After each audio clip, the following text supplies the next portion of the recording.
This is the hardware realization of a DC-DC buck converter circuit, and this experiment is also a part of the SMPC lab for the second semester PG Power Electronics students. So this is the circuit diagram of a DC-DC buck converter circuit. So we have designed the inductor and the capacitor for given input-output specifications. The input voltage considered here is 10 volt DC, and the expected output voltage is 5 volt. As we know that DC-DC buck converter circuit is a step-down converter. It's a step-down DC-DC converter circuit whose output voltage is always less than the input voltage, and the input-output voltage relationship is given by V naught equal to D times V in. So as per this relation, so we get the output voltage as 5 volt for an input voltage of 10 volt with a duty cycle considered 50%.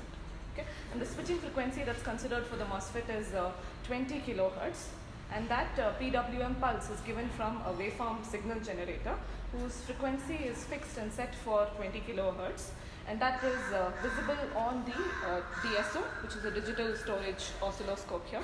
You can see the PWM pulse which is created for a 50% duty cycle, and the switching frequency is 20 kilohertz. The input voltage of 10 volt is being given from the regulated DC power supply here.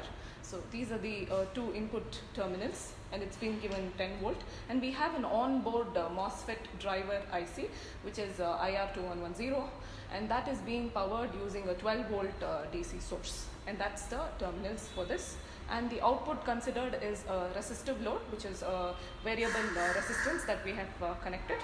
So these are the output terminals, and those output terminals are connected to the multimeter for measurement. So we have turned on the circuit for a given input voltage of 10 volt with the PWM having a frequency of 50 kilohertz and the pulse width 50%. We are getting an output voltage of 5 volt, and the resistance calculated is 88 ohm for this design.